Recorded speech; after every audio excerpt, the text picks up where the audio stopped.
Well, being at home during this pandemic has given us a lot of time to think perhaps about some things that we've been putting off, maybe even life insurance. We have Kyle Winkfield. He is the president of Finley Alexander Wealth Management. Welcome. Hey, how are you? I'm good. I'm happy to have you here because I know that you have a lot of important information for our viewers. First things first, how important is having life insurance right now? I think life insurance is one of the most important things you can do. It's right up there with breathing. It's right up there with breathing. And I think when I think about what's happened to us and what we're in the middle of right now, we're in the middle of the pandemic, we're in the middle of quarantining. And of course, like you said, Elsa, coronavirus has allowed us to slow down and think. And where my brain went immediately was, no one ever thought at the beginning of 2020 that we would be doing this. But more importantly, think about those who lost loved ones to this horrible pandemic and this virus. And they, imagine this, next thing you know, you have symptoms. Next thing you know, you're in the hospital. Next thing you know, you're on a ventilator. Next thing you know, you're doing what we're doing right now, trying to say goodbye to your family. And then they can't even go to their funeral maybe because of what's going on. And my only thought was, gosh, I wonder if they owned life insurance. Right, because you don't want them to have one more thing to worry about. Yeah, correct. Because I mean, it's devastating to lose someone you love, but more importantly, to add to that devastation is the financial loss. So we hear that everyone should have life insurance, but how many people actually have it? Well, according to LIMRA, about 50% of America owns life insurance. So I look at it, I'll reverse that.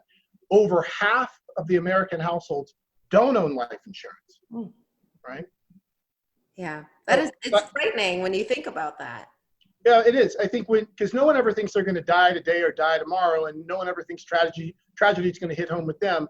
And then, like most tragedies, they show up out of the blue. And are you prepared? Is your family prepared? I think life insurance is that one benefit that you can put in place for pennies on the dollar or nickels on the dollar, that if something were to happen, they can be taken care of. And that's what it's about. And you sort of touched on this beforehand when we were talking too. Unemployment is at an all-time high. So a lot of times people were getting their life insurance through their employers, and that may or may not be the case right now. That's correct. So most people secure life insurance through the group benefit at work. So as a result of that, if they're unemployed, well, the benefits may or may not be with them still. Typically, they'll lose that benefit as well. So my encouragement is you might want to go outside of that for something as vital as life insurance and try to get it on your own if you can. And so how do you know where to start shopping for life insurance? What is the process? Sometimes I think just the idea seems very overwhelming. So people put it off and then they don't get to it. So let's simplify.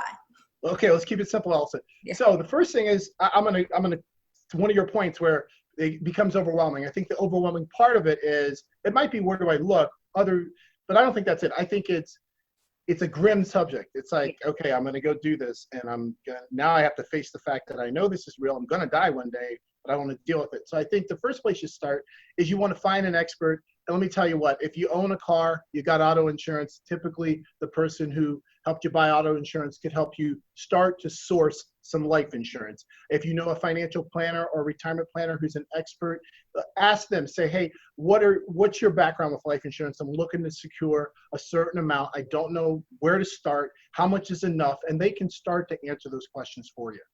Okay. And then you also have some advice for people after they actually buy the life insurance. What do they need to keep in mind? So when you buy life insurance, you have something called a beneficiary. I want to keep it simple. That's the person who's going to get the money when you're gone. Now, I think you need to make sure that on an annual basis, at least, that the people that you want to get the money are still that important to you. Okay, so let's talk about maybe you have a life partner and it didn't work out or they're no longer here, but they're the person still on the beneficiary line that's going to get your stuff. So what you might want to do is just go back and look and say, are these people still the same people I want to get my stuff? Right. And then do that not only with life insurance, but all your financial accounts. Because when you're gone, who's going to get them? And if you don't do that, guess who's going to get them by default? Yeah, the person you don't want to. Right. You don't want that to happen. Yeah. That makes sense. So revisit that, make sure that everything is current in terms of those relationships and who is going to get your stuff. That makes sense. All right. Where can we go for more information? Maybe if we want to even work with you just to figure this all out. You can find us on the web at finleyalexander.com. All right. finleyalexander.com. Perfect. All right. Kyle, thank you so much for that helpful information. And we'll be right back with more Midday Maryland right after this. Stay tuned.